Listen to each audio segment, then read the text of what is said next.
What's up mga Oni-chan? Welcome sa Chapter 5 manga review ng Undead Unluck at ipagpapatuloy natin ang nangyari sa nakaraang video kung saan nakakuha sila Andy at Fuko ng bagong way of traveling matapos tulunin ng mga nakajet na tauhan ng The Union. So, simulan na natin ang video. Pero bago tayo magsimula, shoutout nga pala sa mga Senpai 3 members natin. Shoutout din sa mga tropa natin dyan sa comment section. Salamat sa solid yung suporta.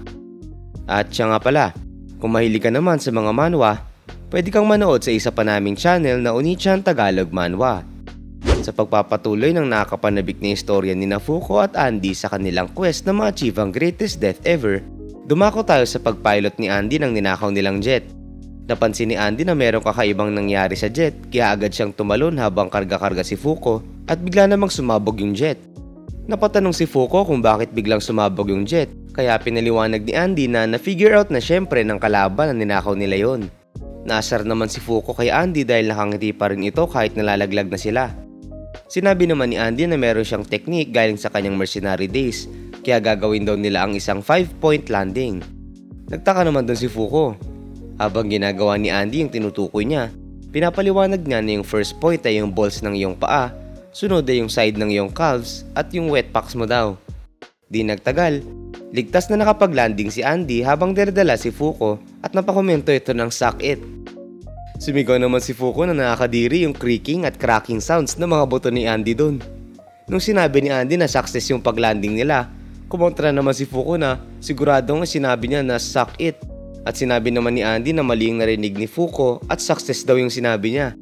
Matapos yun, sinabi ni Andy na magmasid-masid na sila dahil baka malapit na doon yung target. Gulat na gulat naman si Fuko sa kanyang nakita. Lumalabas na yung Lake Baikal ay isang magandang tanawin at piniliwanag dito ni Andy na iyon ay yung world's deepest, clearest and oldest freshwater lake. Sa palagay niya raw na yung mga tiga-union ay imbestigahan ng isang UMA doon. At sa katunayan ay maganda nga daw yung lugar na iyon para pagtaguan ng isa sa kanila. Napakomento naman si Fuko na ang laki at ang ganda nun at mukhang there is more to the world than just Japan, ika niya. Nung tinanong ni Andy na first time ba niyang mag-overseas ay piniliwanag ni Fuko na oo at shut in daw kasi siya. Matapos yun ay sinabi ni Andy na hahanapin daw muna niya yung old war buddies niya kaya mag-split up muna sila ni Fuko. Sinabi naman ni Fuko na sandali lang at tinanong nito na sino sa tingin ni Andy yung kakaharapin nila na tiga-union at paano naman daw kung mabuting tao yung kakalabanin nila. Sinabi naman ni Andy na papatayin niya pa rin yun para makapasok siya sa union at gagawin pa rin nila yung plano. By the way naman daw, meron daw bang ayaw na pagkain itong si Fuko? Sagot naman ni Fuko na ayaw niya ng wasabi. Sige daw sabi ni Andy at wala daw problema at settled na. Yung taong pupuntahan daw kasi ni Andy ay nagpapatakbo ng restaurant na halimang magluto. Kaya kinakailangan daw ni Fuko na subukan nito yung borscht doon. Magpapareserve daw siya para sa kanilang dalawa habang nandun. Matapos yun ay tinulak niya na si Fuko papalabas ng mataas na damo at sinabi na siya na munang mag-isa doon.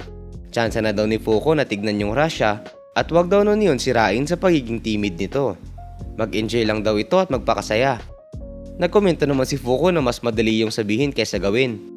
Nakita si Fuko ng dalawang lalaki at inaya siya ng mga yun na sumama sa kanila para uminom. Windang na windang si Fuko dahil 4 na araw pa lang yung nakalipas nung nakilala niya si Andy ay ngayon ay nasa Russia na daw siya. Crazy naman daw yun at bakit daw siya ganun ka-inconsiderate. Hindi daw siya pwedeng magsaya nang may maraming tao sa paligid nang may ganung katawan. Dito natin nalaman ang special skill ni Fuko na kaya niya makalusot sa grupo ng mga tao cleanly. Pero then again, kung hindi daw dahil kay Andy ay tegi na siya ngayon. May napansin si Fuko sa kanyang gilid at nilapitan niya yun. Lumalabas na isa iyong babae na nagpipainting. Napalingon yung babae sa kanya kaya nagulat siya dito. Sumigaw bigla sa tuwa yung babae at tinanong kung Japanese ba itong si Fuko at isa daw ba itong Yamato na Deshiko o isang schoolgirl. Pinaliwanag dito na ang Yamato na Deshiko ay ang personification of an idealized Japanese woman. Sagot naman ni Fuko na Japanese lang kung saan manghang-mangha naman yung babae. Sinabi ng babae na tignan ni Fuko yung suot niya at hindi daw ba ay mukha yung schoolgirlish. Piniliwanag naman ni Fuko na hindi daw siya nag-aaral ng high school kaya hindi niya daw yun malalaman. Nakakalungkot naman daw yun sabi ng babae pero hindi daw ba mukhang masaya yung high school. Napa-awkward laugh naman dito si Fuko. Napalingon naman si Fuko sa painting ng babae kung saan manghang-mangha siya doon. Napatanong si Fuko na hindi daw ba na transparent watercolors yung ginamit doon ng babae, kung saan sumang-ayon niyon at napatanong kung paano yun nalaman ni Fuko. Piniliwanag ni Fuko na hindi siya lumalabas madalas kaya sinubukan niya daw ang art ng kaunti. Hindi naman daw magaling si Fuko dito. May nakuha namang ideya yung babae at agad itong binigyan si Fuko ng canvas. Sinabi nito nang kung gayon ay magpainting sila ng magkasama. Piniliwanag ni Fuko na may hinihintay siya at bigla namang nabuhayan ng todo yung babae at sinabi na boyfriend niya ba yung hinihintay niya at kung ganoon daw ay why not surpresahin nila yon gamit ang isang painting. Inalala naman ni Fuko yung sinabi ni Andy sa kanya na mag-enjoy ito at di nagtagal ay pumayag siyang mag-painting kasama yung babae habang nakaharap sa napakagandang lawa.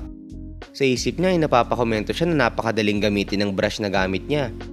Bigla naman siyang tinawag na Lil Lucky ng babae at tinanong na kung ano yung mas gusto niya. Mga bagay na nagbabago o mga bagay na nananatiling pareho. Dahil doon napatanong si Fuko na hindi ba tinawag siya nito na Lil Lucky. Sumang-ayon dito yung babae at nakita niya daw kasi na may nakasulat na lock sa binin ni Fuko. Piniliwanag naman ng babae na gusto nito yung mga bagay na hindi nagbabago, yung mga bagay na hindi tied down o swayed ng kahit sino. Meron daw something cool sa quality na iyon. Napatitig naman dito si Fuko. At iyon daw yung dahilan kung bakit mahal ng babae ang art. Kung iisipin mo daw ay pwede mong makapture ang ever-changing world bilang isang never-changing drawing gaya ng ginagawa nila. So ano na daw yung mas gusto nito ni Fuko? Ang hirap daw ng tanong na yon, ika ni Fuko. Dahil doon ay hiniling niya na pwede bang pag-isipan niya muna iyon kung saan sinabi ng babae na sige't mag-take your time lang siya. Sa sumunod na eksena, inabot na sila ng gabi sa lawa habang nagpipinta. Di nagtagal, sinabi ni Fuko na natapos niya na yung gawa niya. Sabi naman ng babae na patingin nun. Sinigurado naman ni Fuko na hindi tatawa yung babae pag nakita niya ito, kung saan sinabi ng babae na hindi at ang art ay all about freedom. Wala daw tama o maling sagot. Lumapit na yung babae at sinilip na yung gawa ni Fuko. Ipinakita dito ang isang magandang portrait ng gabi sa lugar. Napatanong yung babae kung ano yung sparkly things na nakapalibot sa moon, kaya piniliwanag ni Fuko na walang kahit ano sa space except sa araw at buwan. Mukhang lonely daw kasi yung buwan kaya binigyan niya iyon ng friends. Ang thoughtful naman daw ni Fuko, sabi ng babae, at tama nga daw siya na malungkot nga minsan yung night sky. Pero by the way daw, tungkol daw sa tanong ng babae kanina ay may sagot na si Fuko. Sa tagal daw ng panahon ay hindi niya mabago yung sarili niya at sobrang hirap daw noon para sa kanya na humantong pa sa gusto niyang mamatay. Pero 4 na araw na daw ang nakalipas, nakilala niya daw yung isang mabuting lalaki. At matapos daw yun ay naging insane ng kanyang buhay at ang daming nangyari. Explosions left and right at ngayon ay nasa Russia na siya. At hindi man lang daw nun sinama ang kanyang 10-year seclusion. Pero sa lahat daw ng yun, tinulungan siya ng lalaking yun na magbago. Namangha daw siya na nagawa niyang makasama yung babae habang nagpipainting ngayon at napakasaya daw nun. Yung pagkakaroon daw ng kasama sa kanyang tabi na nakakatulong sa kanyang magbago ay talagang nagpapa-appreciate sa kanya ng change as a whole. Ang touching naman daw nun, ika ng babae. Nagsimulang maglakad sa tubig yung babae habang sinasabi na napakabata, napakabuhay at ang naive daw ni Fuko. Pero sa kabila daw ng lahat ng yun, yung mga salita daw ni Fuko ay nagre-resonate pa rin sa kanya. Gulat na gulat si Fuko nang hindi lumubog yung babae sa tubig. Habang sinasabi na baka nga daw ay nabutan na siya ng kanyang edad, ay pinaangat nito ang malaking parte ng tubig na inaapakan niya. Gulat na gulat si Fuko nang lumutang yung lawa. Bigla namang lumabas sa gilid niya si Andy kaya nagtaka siya kung ano na yung nangyayari doon. Agad na tumalon si Andy papunta sa babae at ginamit ang Crimson Crescent Moon. Madali naman yung nasalag ng babae at napakomento na hindi pa rin nagbabago ang kanyang Daddy Dearest. Sinabi naman ni Andy na nasobrahan naman daw yata yung babae sa face paint around the eyes at tinawag niya iyon na Gina. Ipinakita naman na kumalat yung mascara ni Gina dito. Inutusan naman ni Gina yung tauhan nito na ipadala yung beret niya at magsasaya daw muna siya kasama yung dalawa habang hindi pa tapos yung scanning. Pag landing ni Andy, sumigaw ito na, "Kita mo yon? 5-point landing." Nairitang sinabi naman ni Fuko na hindi yun yung oras para sa ganong bagay at tinanong kung yung babaeng iyon daw ba ay yung nagbigay sa kanya ng problema dati. Sumang-ayon naman dito si Andy at sinabi na iyon yung chick na nakahuli sa kanya 50 years ago. Sinabi naman ni Gina dito na sinabi ng boss nila sa kanya na gusto siyang patayin ng dalawang iyon at sumali sa organization nila. Kung gayon naman daw, ay mukhang kailangan muna ng ating dalawang katropahan na baguhin siya. Sa uli, tinawag ni Gina sina Andy at Fuko na Daddy Dearest at Lil Lucky. At dyan nagtatapos ang videong ito.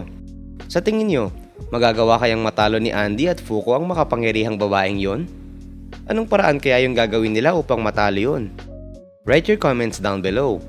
Kung gusto mo pa ng iba pang anime at manga reviews, huwag kalimutang mag-like and subscribe para maging updated ka sa mga susunod na bagong videos.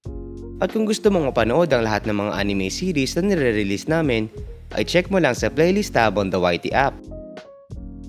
Oni-chan?